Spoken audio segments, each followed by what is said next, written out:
Hello everyone, thank you for joining me for today's video. My name is Dominic Pender and I'm a Senior Public Health Officer in the Food System team here at Birmingham City Council.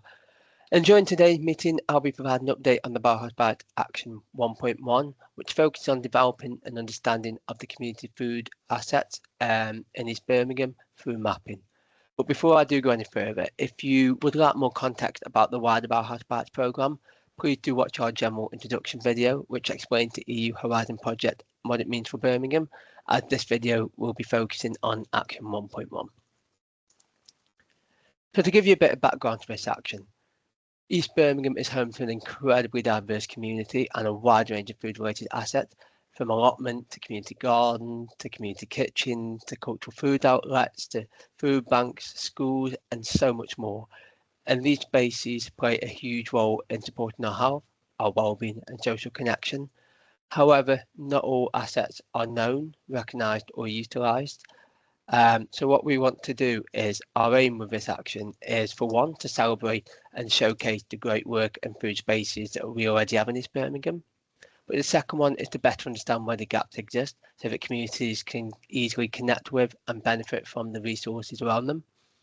And by mapping these assets in detail, we'll build a clearer picture of what food spaces do exist across its Birmingham 20 wards, and also identify strengths and opportunities to empower our community to shape the spaces and services that matter to them.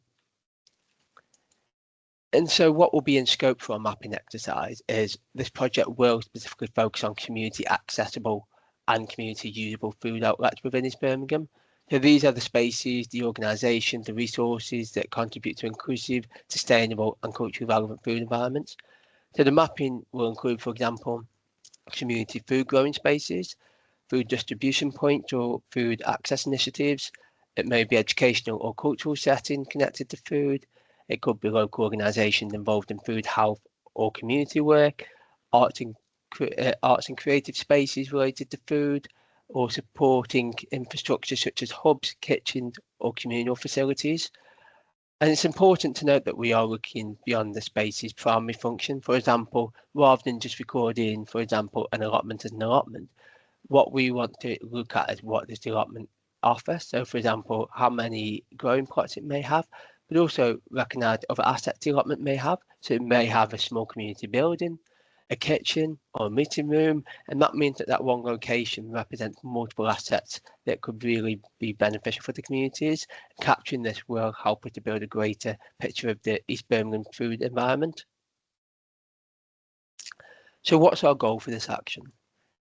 And our primary goal is to create a comprehensive and accessible asset map that will, for one, help strengthen local partnerships, for two, support community-led initiatives, for three, inform strategic investment, and for four, to make local resources more visible, connected and celebrated. And our purpose for doing this is, for local organisations, we hope that this map can spark collaboration through identifying opportunities, gaps or shared challenges. And for commissioners and funders, it provides a clear understanding of community infrastructure and may support investment aligned with the local needs. And through this, we hope to have two outputs. So the first one being a user-friendly interactive asset map. And this will visually showcase the community spaces, services and resources across East Birmingham. And we want it to be designed for easy use by organisations, communities and system leaders. But the second output will be a documented case study that will capture the process, the learning and best practice from Birmingham's approaches. And this will inform the wider Bauhaus Bites playbook. So if you haven't watched the background video to Bauhaus Bites, we have to create a case study of our learning for each action that we'll share back with the EU. And this is so that every action creates a case study so that we can share it with cities across Europe who may want to replicate or adapt what we've learned. So to give you a progress where we are to date. So the first thing we did was to create a project document. So this is the main overview of the project. It provides partners with an understanding of what this action involves, why we're doing it, but also how they can get involved and support the work. It's essentially the go-to document for anyone who wants a more detailed and full picture understanding of the project. And this is very much to get people who want to support this project involved. And from that, we then created a scoping document. So this captures what we've learned from reviewing similar projects and previous works. It highlights the best practices, approaches that have worked elsewhere, and lessons that we can build on. But also the scoping stage also helps to ensure that we're not duplicating or reinventing the wheel by acknowledging what's already been done, but instead we're strengthening our work by learning from what already exists. And then the next thing we developed was the proposed framework. So what this document is, it basically takes the insights from the scoping work and then turns them into a bit of a structured approach for how we propose to carry out this project. So for example, understanding how we foresee the data collection, and how are we going to represent the data, what's the best way to map this. And again, we built this from learning from other projects. And so this proposed framework, it outlines our method, the process and the principles of how we view to deliver this. In other words, it's a recommended way forwards, and that's shaped by evidence and practice. And then finally, the action group. So this is a supportive advisory group made up of partners who want to help to ensure that the action is meaningful and beneficial to the organisations in East Birmingham. The action group it helps us to provide feedback and share local knowledge and sense check our decisions and help to shape and steer the project so that it is relevant. And together, these four elements, the project document, the scoping document, the proposed framework and action plan, create a strong foundation to allow us to develop this action and do it collaboratively with communities.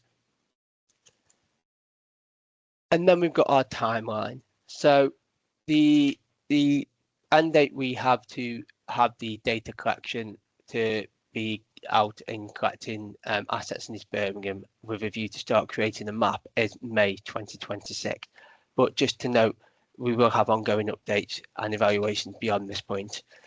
So for phase one, so between November and December 2025, we were in the scoping and developing the mapping framework. So in this initial phase, we reviewed the existing maps and to understand what has been done previously in Birmingham and how we can support it and learn from them. And to support this, we produced a scoping document to invite partners to get involved and join the action group. In January 2026, we've entered phase two, and this is where we currently are. This is where we want to focus on co-designing how the asset map and database will be structured and represented. As mentioned earlier, we built on the scoping work to create a proposed framework, and the action group has helped us to establish and guide our approach on this. And we're continuing to work with the group to finalise the stage. And then this will lead to phase three from February onwards, which is to start collecting the data and turn it into an interactive map.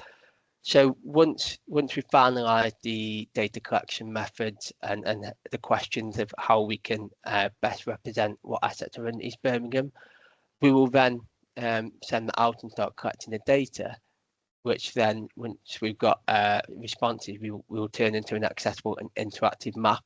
And just to reiterate, although May is the sort of timeline we've given ourselves to have a provisional map, this is a maintained document, so we'll continue to capture and update the community food asset across Birmingham over time. So yes, thank you for your time and interest in this action today. If you do have any questions or would like to contribute or share information about community food assets, please reach out to us at the email address shown on the screen at foodsystemph@birmingham.gov.uk. But if you would like further information on the Birmingham Bauhaus Bites project more widely, please scan the QR code to visit our webpage, or you can follow the link underneath. And this webpage shows more information, for example, our action plan, which shows all the actions, including 1.1 that we plan to deliver for Birmingham. Thank you ever so much.